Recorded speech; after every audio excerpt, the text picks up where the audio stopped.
નમસ્તે વિદ્યાર્થી મિત્રો, આજે આપણે ધોરણ 6 વિષય ગણિત પ્રકરણ પાયાના આકારોની સમજૂતી વિશે ખ્યાલ મેળવીએ.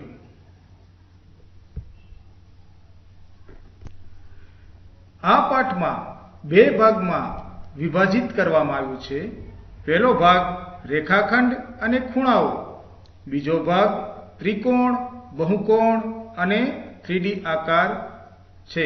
તો આજે આપણે બીજો ભાગ ત્રિકોણ, બહુકોણ અને 3D આકાર વિશે સમજીએ. પાઠની શરૂઆત પુનરાવર્તનથી કરીએ. કિરણ, રેખા, રેખાખંડ અને બિંદુનું નામ લખો. અહીં એક રેખા છે, તેમાં TS એના બિંદુ અંકિત કર્યા છે, TS અથવા SD. તો રેખા એમ બોલાય છે, રેખા TS અથવા રેખા SD. હવે જોઈએ આગળ રેખાખંડ. અહીં રેખાખંડ છે, તેમાં CD અંકિત બિંદુ કર્યા છે, CD અથવા DC. તો રેખાખંડ CD એમ બોલાય છે અથવા તો DC રેખાખંડ એમ બોલાય છે. હવે કિરણ જોઈએ. તો કિરણ XY છે, તો એને લખાય છે કિરણ SY XY અને બોલાય પણ છે કિરણ XY.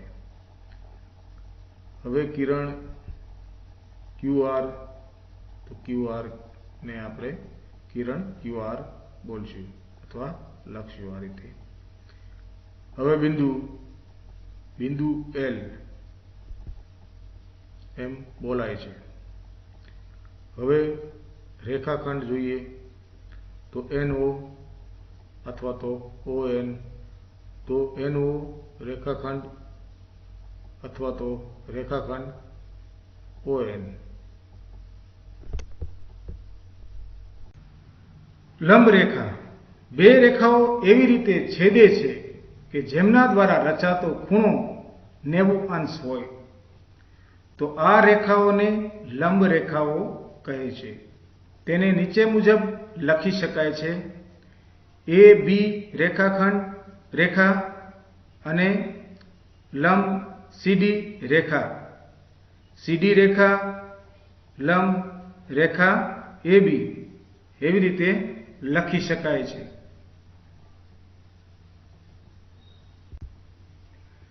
અહીં રેખાખંડ AB ના મધ્યમાંથી M અને N પસાર થાય છે, જેને AB ને બે સરખા ભાગમાં વહેંચે છે કે દુભાગે છે. રેખા MN રેખાખંડ AB ને લંબ પણ કહે છે. તેથી તેને લંબ દ્વિભાજક કહેવાય છે. આપણે આ આકારોને શું કહીએ છીએ? બહુકોણ. શું તમે આજુબાજુમાં આવેલા કેટલાક આકારો જોયા છે?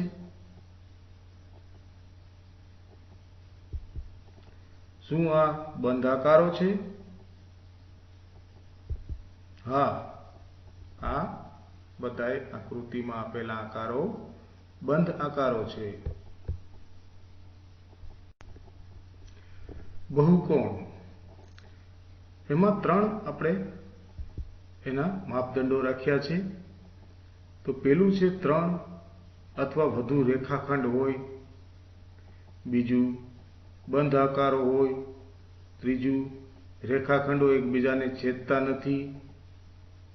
તો શું ઉપરના 3 માપદંડોને આ આકારો પૂર્ણ કરે છે? સૌથી ઓછી બાજુઓ વાળો બહુકોણ કયો થશે? ચાલો જવાબ આપો. ત્રિકોણ થશે.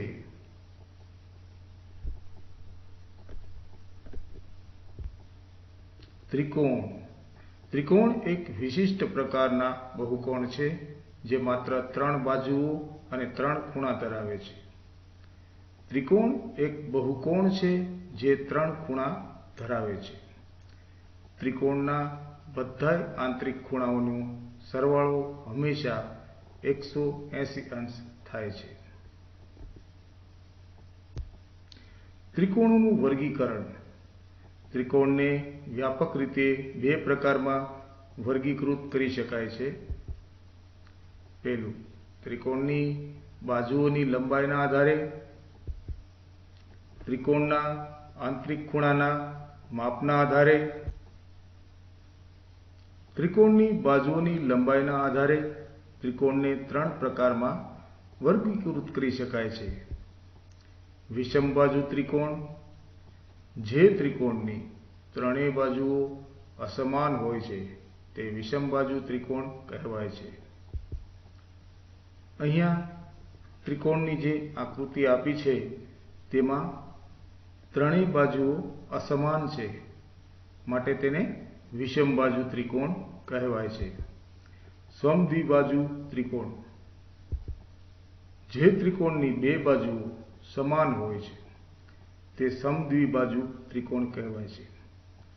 અહીં આપેલ ત્રિકોણની બંને બાજુઓ સમાન છે, માટે તેને સમદ્વિબાજુ ત્રિકોણ કહેવાય છે।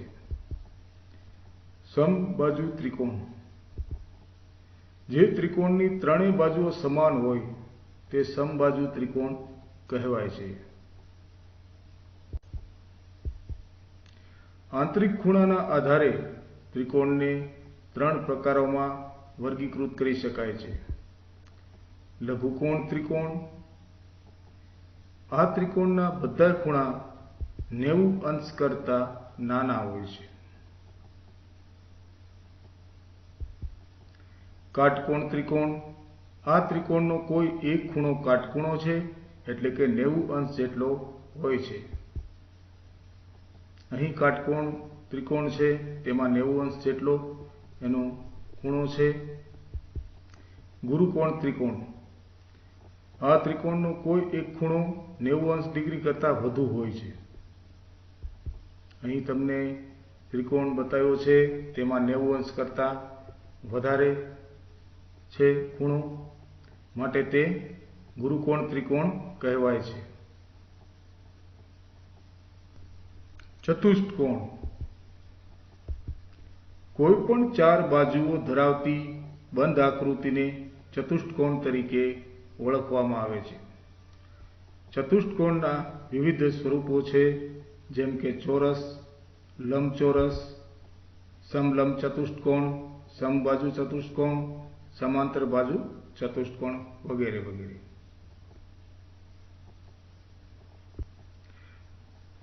ચતુષ્કોણના પ્રકાર। પહેલું જોઈએ ચોરસ, ચાર સમાન બાજુઓ અને ચાર કાટખૂણા, 90 અંશ ડિગ્રી સાથેનું ચતુષ્કોણ। અહીં સમાન બાજુઓ સૂચવે છે, બોક્સમાં 90 અંશ કોણ સૂચવે છે। લંબચોરસ, સમાન બાજુઓની બે જોડી અને ચાર કાટખૂણા, 90 અંશ ડિગ્રી સાથેનો ચતુષ્કોણ। અહીં સમાન બાજુઓ સૂચવે છે, બોક્સમાં 90 અંશ કોણ સૂચવે છે, માટે તે લંબચોરસનો ચતુષ્કોણ કહેવાય છે।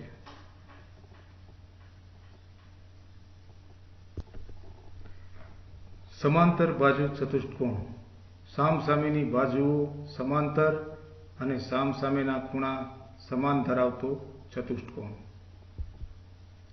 અહીં સમાન બાજુઓ સૂચવે છે। ચતુષ્કોણના પ્રકાર। સમબાજુ ચતુષ્કોણ, ચાર સમાન બાજુઓ અને સામસામેના ખૂણાઓ સમાન। અહીં સમાન બાજુઓ સૂચવે છે। સમલંબ ચતુષ્કોણ, સામસામેની બે બાજુઓ સમાંતર। અહીં સમાંતર બાજુઓ ક્યારેય મળતી નથી। અનિયમિત આકાર, અસમાન બાજુઓ અને અસમાન ખૂણાઓ વાળો ચતુષ્કોણ। ચતુષ્કોણના નામ। પહેલું છે લંબચોરસ ચતુષ્કોણ, બીજું અનિયમિત, ત્રીજું સમબાજુ, ચોથું સમાંતર બાજુ, પાંચમું સમલંબ, છઠ્ઠું ચોરસ। ચતુષ્કોણના ગુણધર્મો। હવે અહીંયા એક કોષ્ટક છે, તેમાં તમે ચતુષ્કોણ અને સામેની બાજુઓ સમાંતર છે કે સરખી, તેમાં હા નાનો જવાબ, પછી બધી બાજુઓ સરખી છે કે સામેના ખૂણા સરખા છે કે વિકર્ણ સરખા કે લંબ છે, તે આપણે કોષ્ટક પ્રમાણે જોઈએ। પહેલું લઈએ ચતુષ્કોણમાં સમાંતર બાજુ।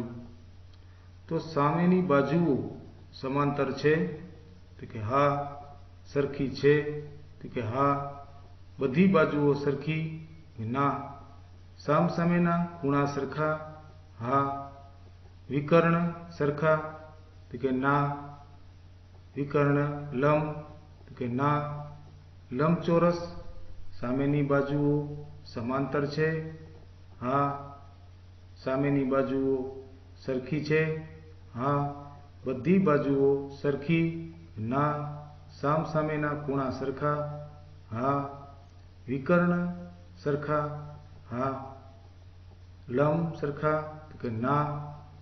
એવી જ રીતે હવે ચોરસમાં પણ જોઈએ। ચોરસમાં સામેની બાજુઓ સમાંતર છે હા, સામેની બાજુઓ સરખી છે હા, બધી બાજુઓ સરખી છે હા, સામસામેના ખૂણાઓ સરખા છે હા, વિકર્ણ સરખા છે તો કે હા, વિકર્ણ લંબ છે તો કે હા। હવે સમબાજુ ચતુષ્કોણ જોઈએ। તો સામેની બાજુઓ સમાંતર હા, સરખી સામેની બાજુઓ છે તો કે હા, બધી બાજુઓ સરખી તો કે હા, સામસામેના ખૂણા સરખા હા, વિકર્ણ સરખા કે ના, વિકર્ણ લંબ તો કે હા। સમલંબની આપણે ચતુષ્કોણની વાત કરીએ। હવે સામેની બાજુઓ સમાંતર ના, સામેની બાજુઓ સરખી ના, બધી બાજુઓ સરખી ના, સામસામેના ખૂણા સરખા ના, વિકર્ણ સરખા ના, વિકર્ણ લંબ કે ના। આવી રીતે ચતુષ્કોણનું આપણે બાજુઓ જોઈ અને સામસામેના ખૂણા જોયા, વિકર્ણ જોયા, તો આપણે ખ્યાલ આવે છે કે કયો ચતુષ્કોણ છે તેને આ રીતનું બાજુઓ, ખૂણાઓ અને વિકર્ણ મળે છે। બહુકોણ। બહુકોણ એક રેખાખંડથી બનેલો બંધ આકાર છે। આપણે બહુકોણને તેમની બાજુઓની સંખ્યા અનુસાર વર્ગીકૃત કરી શકીએ છીએ। બાજુઓની સંખ્યા 3 અહીં નામ આપેલા છે, તો બાજુઓની સંખ્યા 3 છે તો નામ ત્રિકોણ। બાજુઓની સંખ્યા 4 છે તો ચતુષ્કોણ। બાજુઓની સંખ્યા 5 છે તો પંચકોણ। બાજુઓની સંખ્યા 6 છે તો ષટકોણ। બાજુઓની સંખ્યા 7 છે તો સપ્તકોણ। બાજુઓની સંખ્યા 8 છે તો અષ્ટકોણ। આવી રીતે બાજુઓની સંખ્યા ઉપરથી આપણે બહુકોણ જોયા। બહુકોણ શું છે? શું આ બહુકોણનો આકાર છે? કેમ અથવા કેમ નહીં? ના, આ આકાર બહુકોણનો નથી, કારણ કે બંધ નથી। શું આ બહુકોણનો આકાર છે? શું તે 3 માપદંડોને પૂર્ણ કરે છે? હા, આ એક બહુકોણ છે। આ આકાર દ્વિપરિમાણીય, બંધ 12 બાજુઓ છે અને રેખાઓ છેદતી નથી। આપણે શું શીખ્યા? આપણે શીખ્યા બહુકોણ શું છે, બહુકોણનું વર્ગીકરણ, બહુકોણનું વર્ણન, બાજુઓની સંખ્યાના આધારે બહુકોણના નામ। બહુકોણનું નામ કહો. ચતુષ્કોણ, સપ્તકોણ, અષ્ટકોણ, ત્રિકોણ, પંચકોણ, ષટકોણ. આ રીતે આપણે બહુકોણના નામ જોયા. ચાલો આપણને શિરોબિંદુઓ, બાજુઓ અને ખૂણાઓની સંખ્યા જોઈએ. ચતુષ્કોણમાં 4 શિરોબિંદુઓ, 4 બાજુઓ, 4 ખૂણા. સપ્તકોણમાં 7 શિરોબિંદુઓ, 7 બાજુઓ, 7 ખૂણાઓ. અષ્ટકોણમાં 8 શિરોબિંદુઓ, 8 બાજુઓ, 8 ખૂણાઓ. ત્રિકોણમાં 3 શિરોબિંદુઓ, 3 બાજુઓ, 3 ખૂણા. પંચકોણમાં 5 શિરોબિંદુઓ, 5 બાજુઓ, 5 ખૂણા. ષટકોણમાં 6 શિરોબિંદુઓ, 6 બાજુઓ, 6 ખૂણા. આવી રીતે આપણે શિરોબિંદુઓ જોયા અને ખૂણાઓ પણ બહુકોણની આકૃતિમાં જોયા. રોજિંદા જીવનમાં આકારો. લંબચોરસ કે આપણે રોજિંદા જીવનમાં બારી, બારણા, દિવાલ, અલમારી, બ્લેકબોર્ડ, નોટબુક એ બધા ઉદાહરણો છે જે રોજિંદા જીવનમાં આકારો જોવા મળે છે. ચોરસ કે ભોયતળિયાની ટાઇલ્સ. ત્રિકોણ બનાવવાનો સામાન્ય અભ્યાસ પણ ઇજનેરી બાંધકામમાં ઉપયોગી છે. બાંધકામમાં ઉપયોગી ત્રિકોણ શોધો. ઘરના બાંધકામમાં ષટકોણ આકારની ઉપયોગિતા જાણો. ત્રિપરિમાણીય આકારો. અહીં ત્રિપરિમાણીય આકારો એટલે કે 3D આકારો આપણે જોઈએ. બાજુઓ, ધાર અને શિરોબિંદુઓ. ત્રિપરિમાણીય આકારમાં આપણે તેમના ફલક, ધાર અને શિરોબિંદુને સ્પષ્ટ રીતે ઓળખી શકીએ છીએ. આવા નક્કર ભૌમિતિક આકારમાં ફલક, ધાર અને શિરોબિંદુઓ ઘન પોલિહેડ્રોન્સના ભાગો તરીકે ઓળખાય છે. ચાલો આપણે વ્યક્તિગત રૂપે આ ભાગો વિશે ચર્ચા કરીએ. ફલક. ઘનની સમતલ સપાટી તેની ફલક છે. ઘન આકારોમાં એક કરતાં વધુ ફલક હોઈ શકે. નીચે બતાવેલા સમઘનમાં 6 ફલક છે. A, B, C, D, E, F, G, H, A, D, H, E, D, H, G, C, B, F, G, C અને A, E, F, B. આવી રીતે એના 6 ફલકો છે. ધાર. ફલક એકબીજાને ધાર પર મળે છે. ધાર એ સીધી રેખાઓ છે જે 2 ફલક અથવા સપાટીનો સંગમ છે. નીચે દર્શાવેલા સમઘનમાં 12 ધાર છે. AB, BF, EF, AE, AD, DH, EH, HG, FG, BC, CG અને CD. આ 12 ધાર સમઘનની છે. શિરોબિંદુઓ. ધાર જ્યાં મળે છે તે છેદ બિંદુને શિરોબિંદુ તરીકે ઓળખવામાં આવે છે.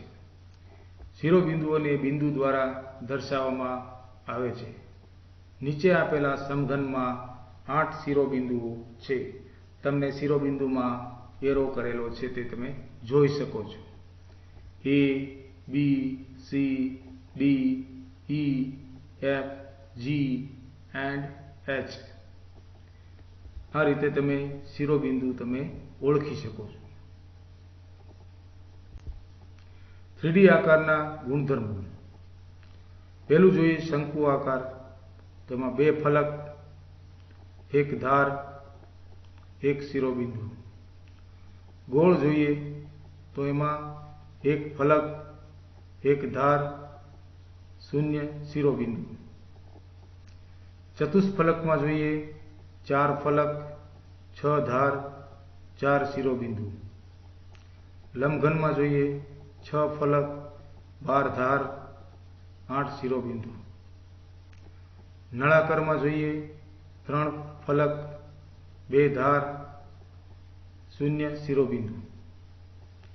ઘનમાં જોઈએ 6 ફલક, 12 ધાર, 8 શિરોબિંદુ. ત્રિકોણીય પ્રિઝમમાં જોઈએ 5 ફલક, 9 ધાર, 6 શિરોબિંદુ. ચોરસ પિરામિડમાં જોઈએ 5 ફલક, 8 ધાર, 5 શિરોબિંદુ. સારાંશ. આ પ્રકરણનો સારાંશ છે કે લઘુકોણ ત્રિકોણમાં દરેક ખૂણો 90 અંશથી નાનો હોય છે. કાટકોણ ત્રિકોણમાં એક ખૂણો કાટખૂણો હોય છે. ગુરુકોણ ત્રિકોણમાં એક ખૂણો 90 અંશથી મોટો હોય છે. વિષમ બાજુ ત્રિકોણમાં ત્રણેય બાજુઓ અસમાન છે. સમદ્વિબાજુ ત્રિકોણમાં કોઈ પણ બે બાજુઓ સમાન છે. સમબાજુ ત્રિકોણમાં ત્રણેય બાજુ સમાન છે.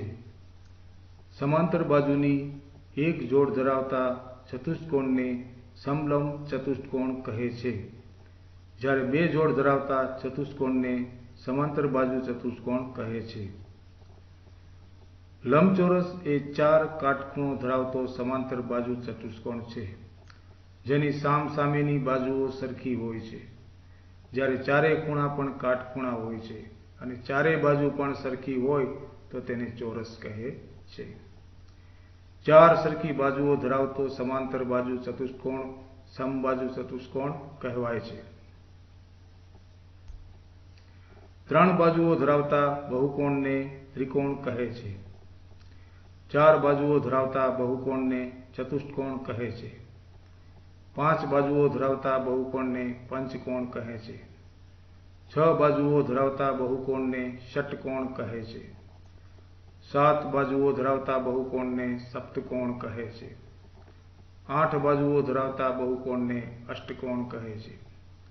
આપણે આપણી આસપાસના ઘણા ત્રિપરિમાણીય આકારો જોયા, એટલે કે 3D આકાર આપણે જોઈ શકીએ છીએ. તેમાંના કેટલાક આકારો ઘન, સમઘન, નળાકાર, શંકુ, પ્રિઝમ અને પિરામિડ છે. અહીં પ્રકરણમાં આવતા કેટલાક પારિભાષિક શબ્દો છે, તેનું આપણે અંગ્રેજી જોઈએ. બહુકોણ તો એનું અંગ્રેજી પોલિગોન, ત્રિકોણ તો એનું અંગ્રેજી ટ્રાયંગલ, ચતુષ્કોણ ક્વાડ્રિલેટરલ્સ, પંચકોણ પેન્ટાગોન, સમલંબ ચતુષ્કોણ ટ્રેપેઝિયમ, સમબાજુ ચતુષ્કોણ રોમ્બસ, ચોરસ તો એનું સ્ક્વેર, લંબચોરસ તો રેક્ટેંગલ, શિરોબિંદુ તો વર્ટાઇસ, ધાર તો એજ, ફલક તો ફેસ, ઘન તો ક્યુબોઇડ, સમાંતર બાજુ ચતુષ્કોણ પેરેલેલોગ્રામ, વિષમ બાજુ ત્રિકોણ સ્કેલેન, સમબાજુ ત્રિકોણ ઇક્વિલેટરલ, સમદ્વિબાજુ ત્રિકોણ આઇસોસેલેસ, લઘુકોણ ત્રિકોણ એક્યુટ એંગલ ટ્રાયંગલ્સ, કાટકોણ ત્રિકોણ રાઇટ એંગલ ટ્રાયંગલ, ગુરુકોણ ત્રિકોણ ઓપ્ટસ એંગલ ટ્રાયંગલ, ગોળો તો સ્ફેર. આવી રીતે પ્રકરણમાં આવતા જે પારિભાષિક શબ્દો છે તેને આપણે અંગ્રેજી કહ્યું. હવે આપણે પ્રકરણનું મૂલ્યાંકન જોઈએ. પ્રેક્ટિસ 1. નીચેની વસ્તુઓના આકાર કયા છે? ગળિયા લાડુ, તેનો આકાર કેવો હોય છે? ગોળાકાર હોય છે. રોડ રોલર, તેમનો આકાર કેવો હોય છે? નળાકાર. ચેક રબર, તેમનો આકાર સમઘન. એક પુસ્તક, તેમનો આકાર સમઘન. સાધન બોક્સ, તેમનો આકાર સમઘન. પ્રેક્ટિસ 2 જોઈએ. દરેક બહુકોણના નામ આપો. અહીં જે બહુકોણ છે તેના નામ આપવાના છે. પહેલું છે ચતુષ્કોણ, બીજું ત્રિકોણ, ત્રીજું પંચકોણ, ચોથું સપ્તકોણ. પ્રેક્ટિસ 3 જોઈએ. એક ત્રિકોણને ખાલી જગ્યા બાજુ, ખાલી જગ્યા ખૂણા અને ખાલી જગ્યા શિરોબિંદુઓ હોય છે. એક ત્રિકોણને 3 બાજુ, 3 ખૂણા અને 3 શિરોબિંદુઓ હોય છે. ત્રિકોણના 3 ખૂણાઓના માપનો સરવાળો હંમેશા 360 અથવા તો 390 અંશ છે. તો શું આવશે ખાલી જગ્યામાં? 180 અંશ. હવે ત્રીજી ખાલી જગ્યા જોઈએ. વિષમ બાજુ ત્રિકોણની બાજુઓની લંબાઈ ખાલી જગ્યા હોય છે. સમાન હોય છે કે અસમાન? અસમાન હોય છે. ચોરસના દરેક ખૂણાનું માપ ખાલી જગ્યા હોય છે. શું હોય છે? 90 અંશ. પ્રેક્ટિસ 4. નીચે આપેલા ચતુષ્કોણના નામ આપો. પહેલું છે ખૂણા સમાન કાટખૂણા છે અને પાસેની બાજુઓ અસમાન છે. શું આવશે? લંબચોરસ. બીજું જોઈએ. ચારે ખૂણા કાટખૂણા છે અને બાજુઓ પણ સમાન છે. ચોરસ. ત્રીજું જોઈએ. ખૂણા અસમાન છે અને બાજુઓ પરસ્પર સમાંતર અને સમાન છે. તો શું આવશે? સમબાજુ ચતુષ્કોણ. ચોથું, ફક્ત એક જ બાજુઓની જોડ સમાંતર છે. સમલંબ ચતુષ્કોણ. પ્રેક્ટિસ 5. ખાલી જગ્યા પૂરો. પહેલું છે એક સમઘનમાં ખાલી જગ્યા બાજુઓ, ખાલી જગ્યા ધાર અને ખાલી જગ્યા શિરોબિંદુઓ હોય છે. તો શું આવશે? ચાલો જોઈએ. એક સમઘનમાં 6 બાજુઓ, 12 ધાર અને 8 શિરોબિંદુઓ હોય છે. બીજી ખાલી જગ્યા જોઈએ. સમઘનના ખાલી જગ્યા ફલક સમાન હોય છે. શું આવશે? સામસામેના ફલક સમાન હોય છે. ત્રીજું જોઈએ. ખાલી જગ્યાને કોઈ શિરોબિંદુ અને કોઈ ધાર હોતી નથી. શું આવશે? ગોળાને. ચોથું જોઈએ. ચોરસ પિરામિડમાં ખાલી જગ્યા ત્રિકોણાકાર ફલક અને ખાલી જગ્યા ધાર હોય છે. 8 ત્રિકોણાકાર ફલક હોય છે અને 4 ધાર હોય છે. અહીં જે લિંક મૂકી છે તે વિડીયોની છે, જે વેબસાઇટમાંથી લીધેલ છે. તે સંદર્ભ માટે અહીંયા રાખવામાં આવી છે. અને આ પ્રકરણમાં જે પ્રેઝન્ટેશન જે અમે બનાવી છે તે ગુજરાત બોર્ડ અને NCERTના પાઠ્યપુસ્તકને આધારિત બનાવી છે. Thank you.